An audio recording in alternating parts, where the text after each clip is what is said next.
आदरणीय अध्यक्ष महोदय जी, मैं नियम 72(1) के तहत इस विधेयक को पुनर्स्थापित करने पर अपनी सख्त आपत्ति दर्ज करना चाहती हूँ। महात्मा गांधी ग्रामीण रोजगार गारंटी कानून पिछले 20 सालों से ग्रामीण भारत को रोजगार देने में और ग्रामीण अर्थव्यवस्था को मजबूत बनाने में सक्षम रहा है। ये एक इतना क्रांतिकारी कानून है कि जब इसको बनाया गया तो सदन के सभी राजनीतिक दलों ने इससे पूरी सहमति दी। इसके द्वारा 100 दिन का रोजगार इस देश के गरीब से गरीब लोगों को मिलता है, हमारे गरीब से गरीब भाई बहनों को। हम सब जनप्रतिनिधि हैं महोदय। जब हम अपने अपने क्षेत्रों में जाते हैं, आप भी जानते हैं, दूर दूर से हमें दिख जाता है कि मनरेगा का कौन मजदूर है। सबसे गरीब होता है, चेहरे पे झुर्रियाँ होती हैं, हाथ मिलाए तो सर हाथ पत्थरों की तरह। हाँ सर, मैं कर रही हूँ, पहुँच रही हूँ, हाँ मुझे पहुँचने दीजिए। नहीं, 1 मिनट लूँगी, मुझे पहुँचने दीजिए। सर, उनके हाथ पत्थरों की तरह कठोर होते हैं क्योंकि इतनी मजदूरी करते हैं। तो सर, मेरा जो इस बिल पर ऑब्जेक्शन है, सर ये जो कानून है इसके तहत हमारे गरीब भाई बहनों को जो रोजगार की कानूनी गारंटी मिलती है, जो अधिकार मिलता है, वह इस योजना में मांग के आधार पर संचालित होता है।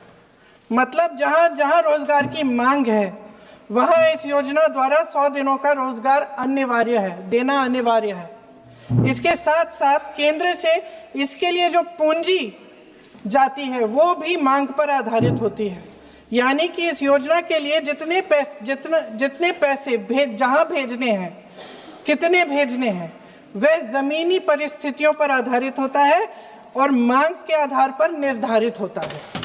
सर, इस विधेयक की अनुसूची 1 में उपनियम 4(1) और 4(2) द्वारा केंद्र को इजाजत दी गई है कि वह पहले से ही निर्धारित कर लें कि कितनी पूंजी कहां भेजी जाएगी। इससे संविधान के 73वें संविधान संशोधन को नजरअंदाज किया जा रहा है। सर महोदय, इसके जरिए ग्राम सभाओं को इस योजना की मांग की जमीनी परिस्थितियों के आधार पर तय करने का पूरा अधिकार दिया जाता था। आज वो अधिकार कमजोर किया जा रहा है। सर, आखिर बात है, 1 मिनट, जब आप इस पे पूरी डिटेल चर्चा हो तो आप डिटेल बोलना। इस पे आपकी पार्टी शुरुआत है सर, अभी ये शुरुआत है।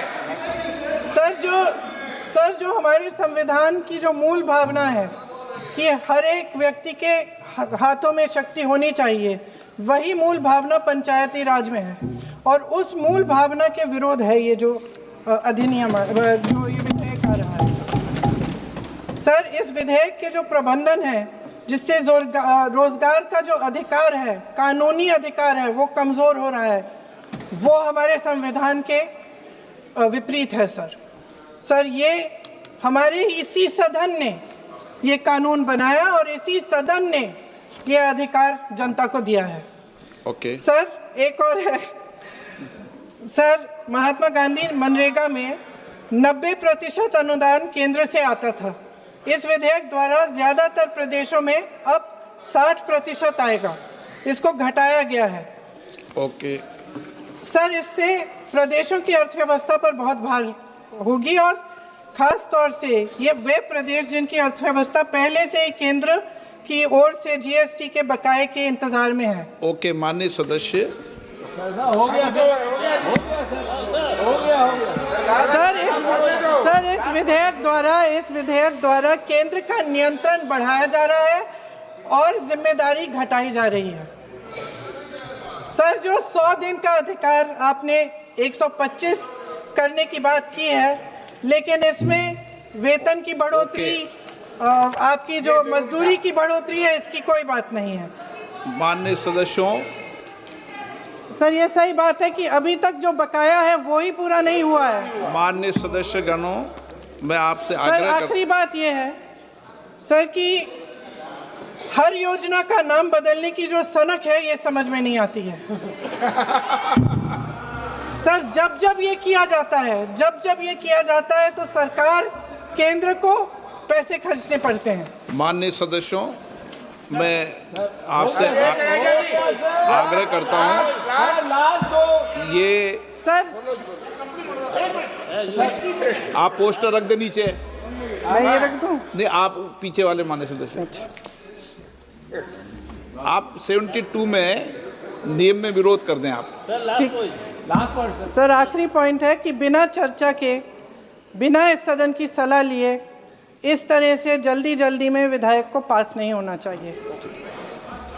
सर ये विधेयक वापस लिया जाना चाहिए। इसके बदले में सरकार को एक नया विधेयक पेश करना चाहिए। खत्म करूं? महात्मा गांधी जी मेरे परिवार के नहीं थे, लेकिन मेरे परिवार जैसे ही हैं और इस पूरे देश की यही भावना है सर। नो, सर इस पूरे देश की यही भावना है। नो, माननीय सर आखिरी बात यह है कि गहन जांच पड़ताल और व्यापक चर्चा के लिए इसे कम से कम स्थायी समिति के पास भेजा जाना चाहिए और कोई विधायक किसी की निजी महत्वाकांक्षा, सनक और पूर्वाग्रहों के आधार पर न तो पेश होना चाहिए और न ही पास होना चाहिए। धन्यवाद।